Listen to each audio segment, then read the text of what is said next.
आपको शायद पता होगा कि ये मतलब पिछले 2 4 5 दिन में ये हमारी तीसरी प्रेस कॉन्फ्रेंस है।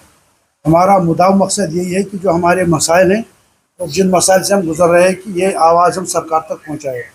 शायद सरकार तक पहुँचती है नहीं पहुँचती ये तो अभी हमें पता नहीं है, लेकिन सरकार भी अपने तक पहुँचाने की कोई कोशिश भी नहीं कर रही है और हमारे मसाइल को जू का तू उन्होंने रखा है। क्योंकि हमने सर आज एक जो हमने यहाँ पे जो प्रेस कॉन्फ्रेंस बुलाई है, इसमें जितने भी हिंदुस्तान भर की मीडिया है, मतलब मैं आपको फलोदी से स्टार्ट करूंगा। फलोदी से हमें आए अजहर साहब, सिद्दीक साहब, और अमृतसर मंडी से बिलाल साहब आए हुए, यहाँ मकसूद साहब भी बैठे हैं। और दूसरा हमारा मंडी है मतलब सीकर में हमारी है शाहिद साहब हैं, ये आए हुए हैं वहाँ से।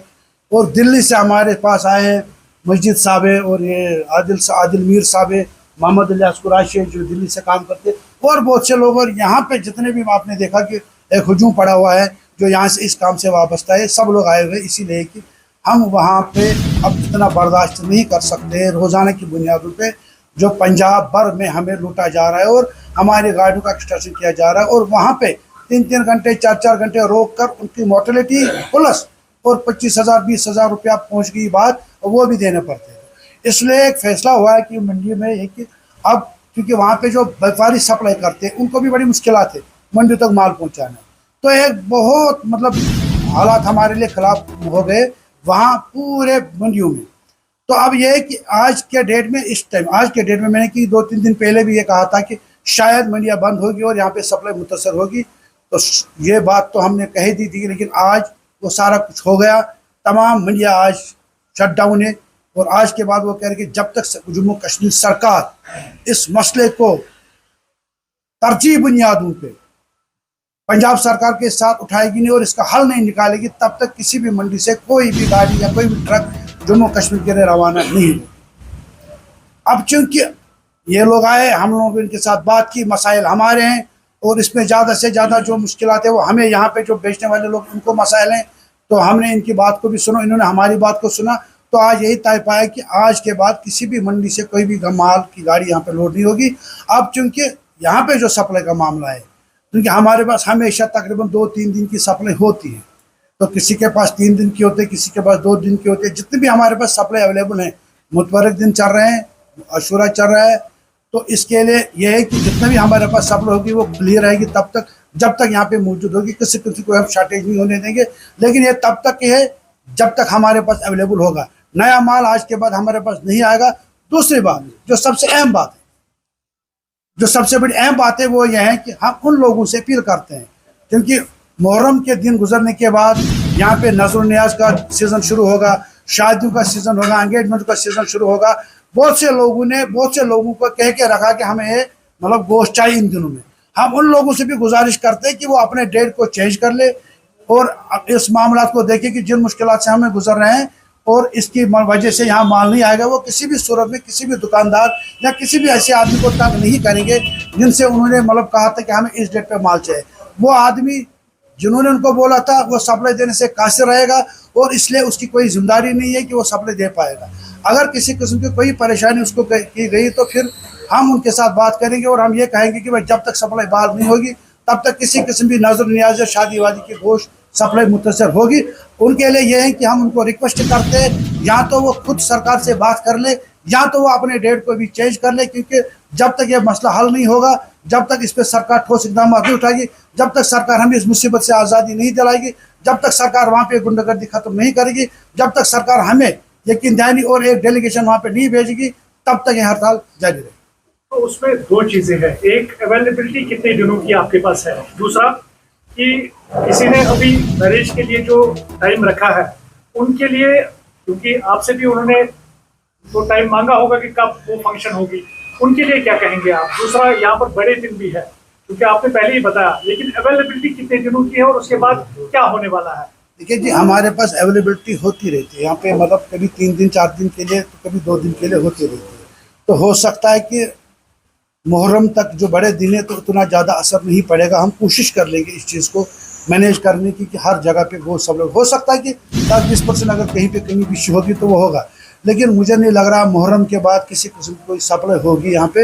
हालात कशीदा होने वाले सप्लाई के एतबार से, और इसीलिए तो मैंने अपील भी कर दी शादी और जो नजर रियाज के मामला हैं क्योंकि बहुत से लोगों को हमारे पास ये भी मैसेज आई थी कि अब उनको हम क्या कहेंगे कि हमने ये कहा कि भाई वो अपने रेट चेंज कर दे। अब हमारे पास कोई चारा नहीं ना। देखो जी, हम 20,000 25,000 रुपये वहाँ पे तावान देंगे। तीन मतलब आपको पता है कि आज बाहर 40 44 45 डिग्री गर्म होता है, गर्मी होती है वहाँ पे। तो वहाँ पे आपको मतलब उस हाईवे पे किसी गाड़ी को खड़ा करना 3 घंटे 4 घंटे 2 घंटे के लिए मुसीबत को मतलब दावत देने के बराबर होता है। क्योंकि अगर बाहर 40 डिग्री गर्मी होती है तो अंदर वो 80 डिग्री गर्मी होती है गाड़ी में। तो किसी का कल एक गाड़ी वहाँ पे उन्होंने रोक ली, 2 घंटे तक 17 नग उसमें मर गए। वो तो उसका तो बेड़ा गर्क हो गया। तो इस सूरत में किस कानून के तहत हम माल मंगवा लेंगे? हमें किसने कहा कि आप सबका लेके 80 का बेच दीजिए और आप हर जगह तावान दावान दे दे के यहाँ माल पहुँचा के यहाँ सप्लाई बाहर कर लेंगे? इसलिए सरकार की जिम्मेदारी है ना, ये मेरी जिम्मेदारी नहीं। सरकार तक ये तो बात पहुँचाई हमने, सरकार से तो हम रोज जाते रहते। अब ये सरकार जब तक इसमें ठोस इकदाम नहीं उठाएगी तब तक हम लोगों से अपील कर रहे हैं कि वो अपने डेट चेंज कर ले और यहाँ वो सरकार से कहे कि भाई आप आओ, आपकी जिम्मेदारी है। सरकार तो माँ बाप होती है ना, ये सरकार की जिम्मेदारी है। हम कोई रिलीफ थोड़ी मांग रहे हैं, हम तो मतलब इंसाफ मांग रहे हैं ना। अगर सरकार इंसाफ नहीं दे पा रही हो, वो भी दूसरे स्टेट में हमारे साथ हो रहा है, तो फिर सरकार क्या कर रही है? यकीनदानी से काम थोड़ी चलेगा। काम चलेगा जो सरकार को खड़ा उठना है, जिस तरह 2016 में उस वक्त की हुकूमत उठी थी और उन्होंने टोटल 2 दिन के अंदर मसला हल कर देता है। लेकिन आज की सरकार 1 साल से बस हमें वादे और मतलब यकीन दहानी करवाते और करती कुछ भी नहीं। और हम रोजाना की बुनियादों पर दे रहे हैं वहाँ पे पैसे, 20 करोड़ तक हमने दे दिया।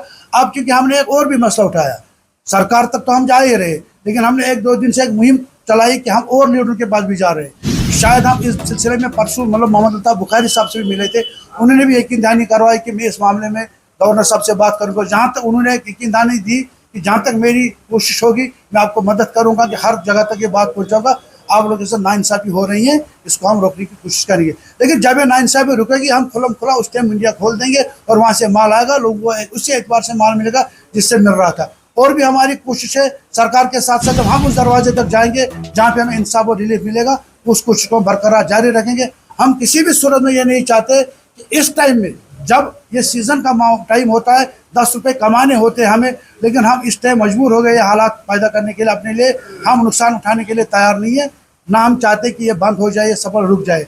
लेकिन सरकार की अदम दिलचस्पी जो है वो बाइस तशवीश भी और बाइस हैरत भी है कि वो इस सिलसिले में कोई ठोस इकदाम नहीं उठा रही। सरकार को चाहे वो आगे आए और इस बारे में ठोस इकदाम हो और हमें इस मुसीबत से नजात दिलाए। एडवांस ये नहीं होता कि भाई मैं कोई गारंटर हूँ।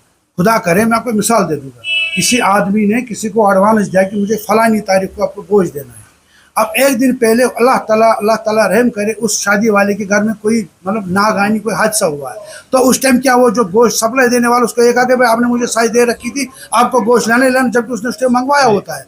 तो उस टाइम वो क्या करता है? उस टाइम ये कहता है कि भाई ठीक है भाई अल्लाह मतलब ये चीज़ हुआ है, मैं आपको नहीं तंग करूँगा, चलो मेरा माल आए, मैं किसी और जगह इसको खपत कर दूंगा, मुझे नुकसान उठाना पड़ेगा। इसी तरह अगर मैंने किसी को वादा दिया कि मैं आपको फलानी डेट को कोई मतलब सप्लाई दे दूंगा, खुदा नखास्ता मेरे घर में कोई मुसीबत आ गई उस दिन, तो फिर क्या मैं लायबल हूँ उसको गोश्त देने के लिए? देखिए जी, एक एडजस्टमेंट होती है ना, एक तरीका।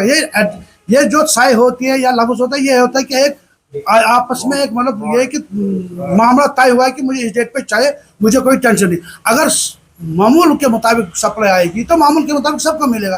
अब क्योंकि हम मुसीबत में लगे हुए, अब हम इस टाइम आग में जले हुए, आप ये कह रहे हैं कि भाई आप बाहर निकल के पानी उठा के उस पौधे को दे दीजिए। भाई जब मैं खुद जल रहा हूँ, मुझे खुद के लिए पानी नहीं, मैं पौधे को पानी कहाँ से दे दूंगा? तो मैं आपको एक चीज़ बता दूंगा, नहीं मनफी मैं इसको नहीं कहूँगा, मैं इसको कहूँगा कि बस वो कशिर पर चूना टरकाने वाली बात है।